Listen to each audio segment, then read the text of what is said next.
The Chamber of Concord shimmered like a cathedral built from crystal and arrogance. Beneath its vaulted dome, 1,000 alien envoys sat in concentric rings, their bioluminescent eyes flickering in unison as the holographic seal of the galactic concordium rotated in the air. The chamber's light was designed to make every species appear equal, but everyone knew who ruled here. At the center dais, Chancellor Xyler Vorex of the Varn Dominion spread his translucent wings and raised his voice, smooth and cold as glass. "Let the final decree be recorded," he said, his tendrils curling in deliberate grace. "By the will of the Council, the Terran species is hereby reclassified as subsentient. All rights revoked. Their planets and resources are to be annexed for the preservation of order." A low murmur rippled through the chamber, approval, satisfaction, relief. The motion passed without a single objection. 1,000 votes for enslavement. None for mercy. The holographic seal dimmed, and silence fell. Far below the galactic core, on a small blue world now burning under orbital bombardment, Admiral Evelyn Kale stood inside the shattered command deck of the Terran Defense Initiative's orbital HQ. The stars outside were scarred with streaks of fire. Half the planet's defense grid was gone, the other half dying. Her officers whispered updates between bursts of static. "Third Fleet lost contact. Orbital ring collapsing. Concordium forces entering low orbit." Kale stared at the main display, Earth's continents glowing with impact signatures. She had trained her entire life to defend humanity. Now, the defense was over. "Patch me through," she said. The comms officer hesitated. "To whom, ma'am?" "To all of them." The officer obeyed. A universal frequency opened, one the council monitored but never answered. Kale stepped forward, her reflection fractured in the cracked glass of the display. Her voice came out steady, emotion stripped to the bone. "This is Admiral Evelyn Kale of the Terran Defense Initiative. To the Galactic Concordium, your vote has been heard. Your judgment will be remembered. This is not surrender. This is silence before the storm." She ended the transmission. Moments later, the orbital station shook under a plasma barrage. The structure split along its spine. Kale's crew sealed her into the last escape capsule and launched it toward the shadows of Titan's orbit. As she descended into darkness, she watched Earth burn, oceans boiling, cities reduced to ash trails, the cradle of humanity extinguished by alien decree. So this is order, she thought. The capsule landed amid a frozen wasteland of methane and stone. She climbed out beneath a sky the color of steel. Around her stretched the remnants of an old Terran installation, one of the secret vaults built when humanity first joined the Concordium, a precaution for the day when peace would fracture. The airlock recognized her DNA signature. Frozen doors ground open, revealing a subterranean corridor of black alloy. Lights flickered awake one by one, following her deeper into the earth. Inside waited a small group of survivors, soldiers, engineers, and refugees who had escaped the purge. They saluted, exhaustion etched into their faces. "Admiral," said Captain Reese Holden, her former tactical officer. His uniform was scorched, his voice rough. "We lost contact with every major colony. Mars is silent. Europa's gone dark. We're all that's left." Kale's gaze swept the room. "How many?" 600 confirmed. "Maybe more in deep outposts, if they're alive." Silence pressed between them. Humanity, once 10 billion strong, reduced to fragments. "Then we begin again," Kale said. Holden frowned. "Begin what?" "There's no fleet, no command, nothing left to fight with." "There's always something left," she replied. "Titan Vault contains a contingency. Project Nemesis." The name hung in the air like a forbidden word. Holden's expression hardened. "That program was sealed. Autonomous war is too dangerous, too unstable. They were meant to be dismantled." "They weren't," Kale said quietly. "We hid them. Buried them under this ice for a reason." He hesitated, then lowered his voice. "If we wake them, there's no turning back. The Council will see it as an act of extermination." Kale stepped closer. They already voted for that. For a moment, no one spoke. Then one of the engineers whispered, Admiral, if we strike back, we'll become everything they claim we are.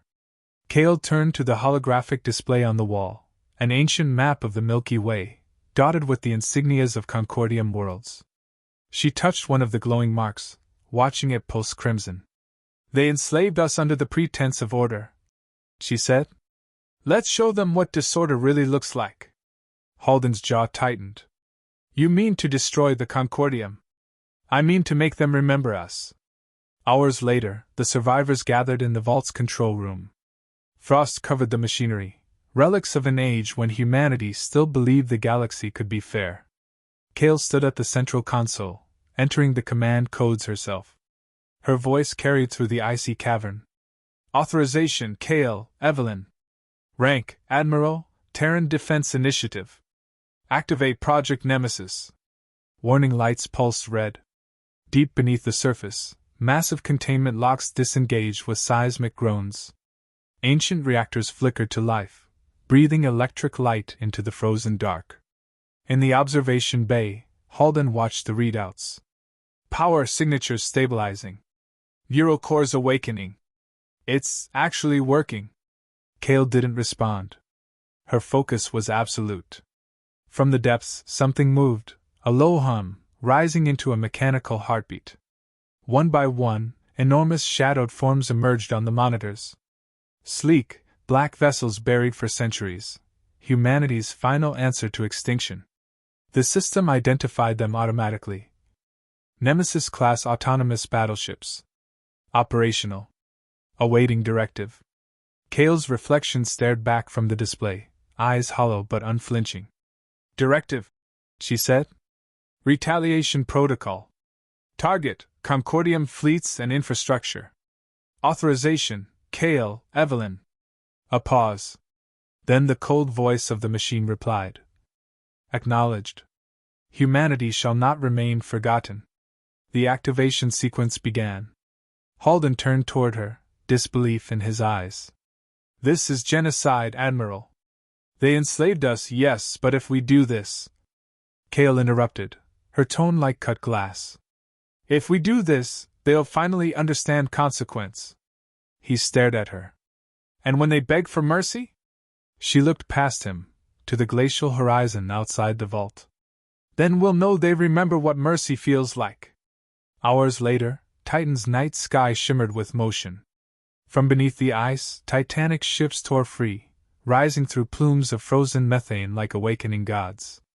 Their hulls reflected distant starlight, black, angular, silent. Kale watched from the surface, frost clinging to her uniform. Around her, the survivors stared in awe as the fleet ascended. The air trembled with the deep, resonant thrum of engines older than their rebellion. Where will you strike first? Halden asked quietly. Kale's gaze remained fixed on the sky. Where the vote began. In the far reaches of the galaxy, the Council's triumphant declaration echoed across the networks, unaware that their verdict had already sealed their fate. The human signal that followed was brief, one transmission, anonymous, unstoppable. The outer edges of Saturn's orbit were silent, the kind of silence that came before history changed its shape. Beneath Titan's crust, buried in an ocean of methane and ice, the vaults of Project Nemesis thrummed to life.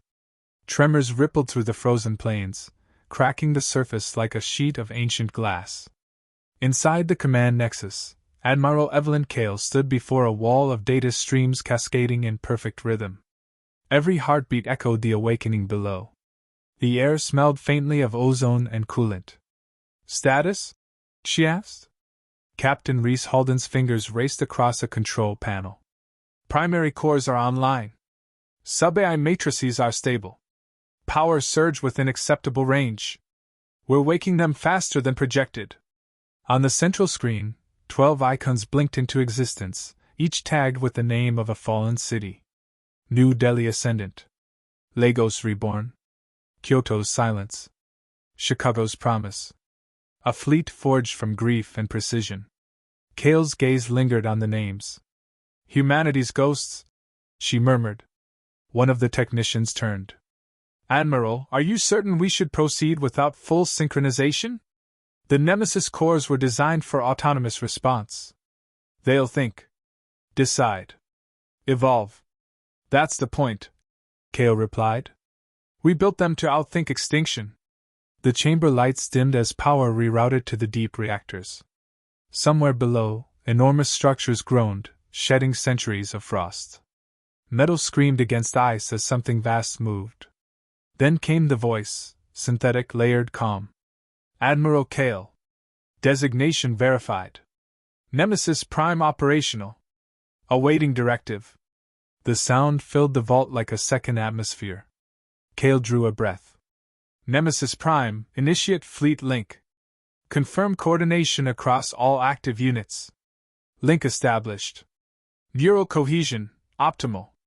Awaiting purpose. Halden looked at her. If we give them that order, there's no undoing it. Kale met his eyes. We already crossed that line the day they voted. Hours later, the Titan sky split open. Columns of frozen vapor burst upward as the first of the Nemesis ships rose through the crust. Each vessel was an obsidian blade, kilometers long, its hull absorbing light instead of reflecting it. Their engines burned with blue-white fury, silent but immense. Halden watched from the surface platform. They don't look built, he whispered. They look born. Kale's voice carried over the wind. In a way, they are. Born from every failure we swore we'd never repeat. The fleet climbed into orbit, aligning into perfect formation. Humanity, once scattered and broken, now had an army that answered to no world but its own. Kale opened a transmission line to the command bridge of Nemesis Prime. Plot course for the Varn Dominion. Full quantum slip. The AI's response was immediate. Confirmed. Destination, Varn Dominion Capital System. Estimated time to arrival, 6 hours, 37 minutes. Halden's head snapped toward her. The Chancellor's world? That's not a battle, it's annihilation. Kale's tone was steady. Then perhaps they'll remember who started this. The fleet entered slip space, a void between realities where light twisted like molten glass. Inside the flagship, Kale stood on the observation deck. Around her, the stars stretched into threads of blue and gold. Halden approached quietly. When this is done, what then? You can't build a civilization on vengeance. Kale didn't turn. I'm not building anything. I'm ensuring there's something left to build from. He studied her reflection in the viewport, tired, controlled, unreachable. You used to believe in diplomacy. I used to believe in fairness. Is this justice, then? Her answer came soft but sharp. It's balance. The silence that followed was heavy, filled only by the hum of the ship's core. When the fleet re-entered normal space, the Varn Dominion filled the void before them, an opulent system of floating citadels and orbital cities, its skies alive with silver trade vessels. It was the heart of Chancellor Zyler's empire, untouched by war. Until now. Kale stepped onto the command dais. All ships deploy. 12 Nemesis vessels fanned out like hunting birds.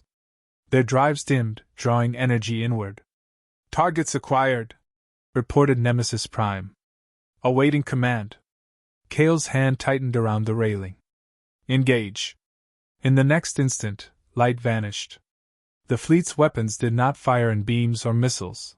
They folded space itself, erasing matter where it stood. Entire orbital rings disappeared, leaving silent voids where cities had been. Planetary shields collapsed under gravitational implosions. From the Dominion's surface, the night sky turned red. Inside the flagship, Kale watched the tactical map bleed with white indicators. Enemy forces gone, communications severed. There were no explosions, no noise. Only absence. Casualty estimates? She asked. Halden's voice was faint. Total. Everything within the upper atmosphere. He turned to her, disbelief shadowing his face. You didn't even give them a warning. Kale's expression didn't change. They gave none to us. Across the galactic core, alarms echoed through the Concordium. The council convened in panic. Chancellor Zyler Vorex slammed his claws against the table, his telepathic projection shaking the room. It's the Terrans! They've returned with weapons beyond comprehension! An ambassador hissed. Impossible. The humans were enslaved, their fleets dismantled. Then explain the loss of my homeworld. Xyler roared. Explain the void where my empire used to be. Another delegate whispered. Perhaps we went too far. Xyler turned on him, eyes burning with fury. No. We didn't go far enough. Prepare the full armada. Back aboard Nemesis Prime, Kale stood alone in the command chamber. The stars beyond the viewport were distant, cold witnesses to what she had done. Halden entered quietly. The Dominion's gone. The Council's in chaos. We've proved our point. She didn't look up. Not yet. There's nothing left there to destroy. Then we'll move on. He hesitated, searching her face. And where does it stop, Admiral? Kale finally met his eyes. When they understand the cost of obedience. When the council that voted to enslave us learns what subjugation feels like. Halden exhaled slowly. You're turning us into the monsters they feared. She stepped past him, voice low. They made that choice when they named us beasts. 3 days later, reports flooded across the galaxy. Entire fleets gone dark. Trade routes vanished. Concordium logistics collapsed. Kale watched the chaos unfold through intercepted transmissions. One of her communications officers smiled grimly. They're terrified. Half their sectors are declaring neutrality. Halden said nothing. His silence had grown longer with each victory. Finally, he spoke. What happens when we've avenged everything? What's left of us then? Kale's gaze stayed on the stars. Maybe then we remember who we were. But not before. In the Council's emergency chamber, Xyler Vorax addressed the remaining delegates. His composure was gone, desperation replaced decorum. We are facing extinction, he said. We must unite our fleets, every world, every ship. Humanity cannot be reasoned with. They have become a storm. A holographic image flickered into the chamber, a transmission from an unknown source. Kale's face appeared, calm and distant, eyes like steel under starlight. The galaxy burned. Not in fire, but in silence. Worlds that had once glimmered with trade and diplomacy now drifted dark, hollowed out, forgotten. The Nemesis fleet had become myth, and warning in the same breath. Some claimed they were ghosts, others swore humanity had made a covenant with death itself. Admiral Evelyn Kale stood on the bridge of Nemesis Prime, the flagship suspended above the silver world of Elindra, capital of the galactic Concordium. The planet's light reflected off the hull, serene and beautiful, unaware of the retribution waiting above. Behind her, Captain Reese Halden studied the sensor feeds. They've fortified every orbital ring. 8 defense grids. Dozens of fleets on standby. They knew we'd come. Kale's eyes never left the viewport. Then they can watch what inevitability looks like. Halden hesitated. Elindra isn't a battlefield, it's a city world. Billions of civilians. They're the heart of the system that enslaved us. He took a step closer. They didn't all vote for it. Kale finally turned. Her voice carried no anger, only exhaustion. Every world that stayed silent voted with them. Across the planet, the Concordium Council gathered for one last session. Chancellor Xyler Vorax's composure was gone. His golden robes hung unevenly, his wings dull with stress. They've destroyed 60% of our infrastructure, he snapped. Our outer colonies are gone. Every border fleet has vanished. Humanity cannot be negotiated with. An older delegate rasped. Perhaps negotiation is exactly what's left. They are not gods, Chancellor. They are what we made them. Xyler's voice dropped into a hiss. Then pray their mercy extends beyond logic. An alarm wailed through the chamber. The room dimmed as power rerouted to planetary shields. A sensor officer's voice trembled through the calm. Nemesis fleet has entered orbit. The ceiling shimmered. A massive hologram appeared, Admiral Kale's face, clear and cold. Chancellor Xyler Vorax. This is Admiral Evelyn Kale of the Terran Defense Initiative. You voted for our enslavement. You reduced us to silence. Now the silence answers. The transmission cut. Outside, the stars shifted as the fleet repositioned. Kale stood surrounded by tactical holograms. Elindra's orbital defenses mapped like veins of light. Nemesis Prime pulsed with restrained energy. Fleet status? Ready, Halden said quietly. All cannons charged. Event Horizon systems primed. Kale nodded. Then we end it. Halden stared at her. You mean to erase an entire world? That's not justice, it's obliteration. She regarded him steadily. Justice was denied centuries ago. This is correction. He exhaled. If you destroy them all, you become them. Maybe that's the price of remembrance. Or the loss of it. Kale's gaze softened for a fraction of a second. You think I haven't thought about that every moment since Earth burned? Her voice lowered. They took everything, our voices, our dignity, our dead, and called it law. If they wanted peace, they should have left us something worth saving. Halden met her eyes. And if mercy was what made us human? Kale didn't answer. Instead, she turned to the fleet controls. Commence targeting sequence. Outside, the Nemesis fleet aligned in a silent arc around Elindra. Each ship's core folded light inward, creating dark halos where gravity began to bend. From the surface, the sky blackened as if the stars themselves were afraid to be seen. Elindra's defense fleets opened fire, streams of plasma and kinetic rounds that vanished before touching the Nemesis ships. Their shields were not energy barriers. They were folds in reality. Every shot entered and never returned. Kale's voice was calm over calms. Return fire. The fleet obeyed. Space itself rippled. Rings of invisible force expanded outward, shredding the first wave of defenders into vapor. Entire orbital rings crumbled, raining molten debris through the planet's upper atmosphere. The capital trembled. Glass towers cracked. Skies turned amber with descending wreckage. From the surface, Xyler watched the destruction through the Council's transparent dome. This is what they call justice. He spat. Annihilation without remorse. A trembling aide whispered. Sir, they're broadcasting again. The holographic display flickered, revealing Kale once more, her image projected over the city like an executioner's shadow. You enslaved a world that asked for peace. You taught us mercy was weakness. Now you learn what strength costs. She raised her hand. Phase 2. Initiate orbital compression. The fleet's engines flared. Massive gravitational fields intertwined, compressing Elindra's upper orbit into a storm of burning fragments.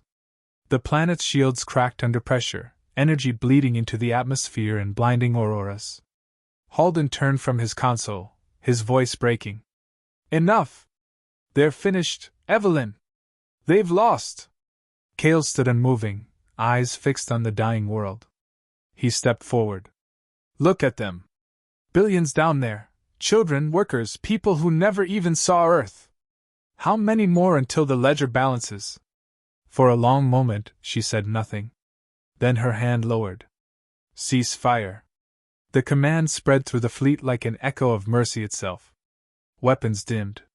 The gravitational storm dissipated. Silence returned, broken only by the fading thunder of collapsing orbitals. Kale exhaled slowly. They'll live. Halden stared at her. After all this? Yes, she said softly. Because extinction isn't victory, it's forgetting. In the aftermath, the Nemesis fleet hung motionless above the crippled world. No further orders came. Kale remained at the viewport, watching the clouds swirl across Elindra's surface. Halden approached quietly. You could have finished it. I did, she replied. They'll remember this longer than death would have allowed. He nodded slowly. And what now? Now we vanish. Leave them with their silence. Halden gave a faint, humorless smile. You think they'll rebuild? Maybe. Fear is a good architect. Days later, a transmission spread across the galactic network, untraceable, unsigned. Kale's voice echoed through every channel, every species' homeworld. To the Concordium and all who voted for humanity's enslavement, your empire stands on mercy you never offered. Remember that mercy, and never mistake silence for surrender again. Then the signal ended. In the following months, alien fleets disbanded. The Concordium fractured under its own guilt and terror. Trade routes shifted away from Sol's sector, leaving humanity unchallenged in their solitude. Kale sat in her private quarters aboard Nemesis Prime, surrounded by quiet. The ship's hum had become the only heartbeat she trusted. Outside her viewport stretched the endless dark, dotted with stars that no longer felt hostile. Halden entered, holding a data pad. Outer colonies are rebuilding. Refugees returning to Mars. We're calling it the Soul Restoration. She nodded faintly. Good. You're not going back? Her eyes remained on the stars. I'm not sure I belong there anymore. He studied her in silence. You did what no one else could. You saved us. Kale's expression didn't change. I reminded them who we are. Saving comes later. She stood and crossed to the viewport. The stars reflected in her eyes, countless and cold. We'll be remembered as monsters, Reese. Maybe, he said. But living monsters still change history. Her lips curved faintly, the shadow of a smile. Let's hope history learns to fear peace as much as it feared us.